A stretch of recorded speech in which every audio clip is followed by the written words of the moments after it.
Faly miarabantsika tsirairay avy indray ahatra tsy tia alarobia fa folo ny volana jolay ity. Faly ihany koa izahay manona ny arahaba mba hampirariantsoa antsika tsirairay avy izay manaraka izao fandarana izao. Lohany dirantsika ny hamofonenan'io dia hivavaka. Rainay tsara anjerin-danitra mbola velom-pisoaranao izahay ny amin'ny tombontsoa lehibe izay omenao anay. Misaotra ihany koa Tompo izay mbola mandrotsaka ny fahasoavanao sy ny famindramponao aminay. Manery indrindra izahay mba ho vita fihavanana aminao izao maraina izao, mba handehananay tokoa tahaka ny zanaky ny mazava.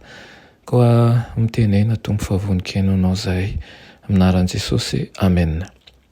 Lohateny mofonenantsika androany dia manao hoe nahoana no mbola hianjy. Nalaina amin'ny Homera 7:10 tapany B manao hoe andeha isika hiakatra mihitsy mba azahoantsika azy fa haharesy azy tokoa isika. Amen. Ny finoana Kaleban'Andriamanitra no nanome herim-po azy izay nahatonga azy hijoro ampahasahina sy tsy nisy tahotra amin'ny fiarovana ny marina. Avy amin'ny loharana avy toy izany no tsy maintsy nandraisan'ny jeneraly ny tafiky ny lanitra sy ireo miaramila mariny azo fijalian'i Kristy rehetra, hery sy fahasahina mba entina handresena an'ireo sakana izay toa tsy azo ioarana matetika.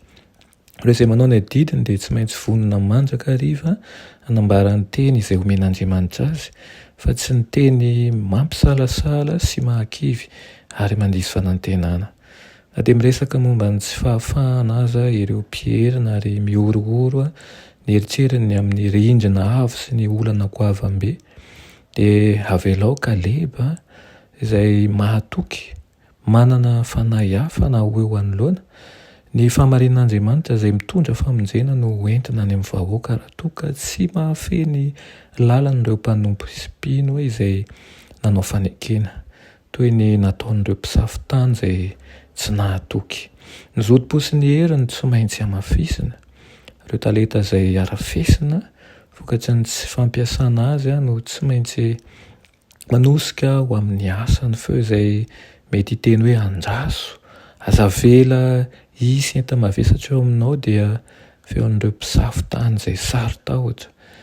Mila Kaleba isika amin'izao fotoana izao izay afaka hitarika ny Israely miaraka amin'ny teny fanantenana mba hanao tatitra mafonja ho an'ny hetsika avy hatrany. Rehefa miezaka mafy ny hitan-kemotra ireo olona tia tena, mora mitsiriritra, mora azo tahotra ka miorooro eo anatrehan'ireo goavam-be sy ny rindrina izay tsy azo iodivirana, dia avelao reny feo an'ireo Kaleba, na dia efa vonin'ny tora-bato aza ireo kanosa noho ny fanambarana mahatoky ataony. Amin'ny fanaovan'ireo tsy mino tsinotsinona ny ten'Andriamanitra no iantsonan'ireo Kaleba mahatoky. Amin'izay fotoana izay izy ireo dia iorina mafy amin'ny tolony adidy. Tsy misy firehariana ary tsy misy miverin-dalana noho ny fankahalana. Ireo mpisafitany izay tsy mpino dia miomana hamonan'ny Kaleba. Nahita ny vato feno ao an-tanan'izy ireo izay nanao tatitra diso izy nefa tsy nasakana azy izany.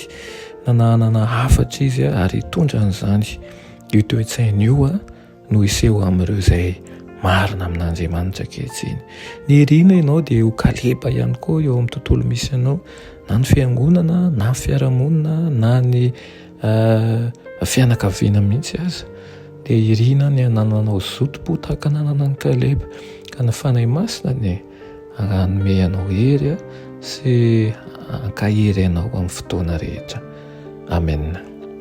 Ianay tsara indrizan-danitra, misaotra anao izahay ny amin'izany teninao izany, mangataka aminao izay dia mba omenao ny zoto-po, asorinao tokoa ny tahotra satria mahatoky tokoa anao izahay ary eo ka tsisy hiemotra tokoa izahay tsirairay avy izao.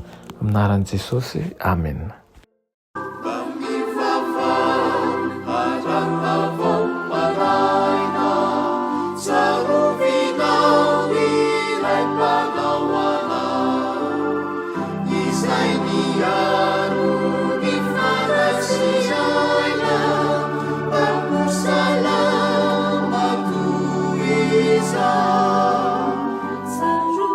Sa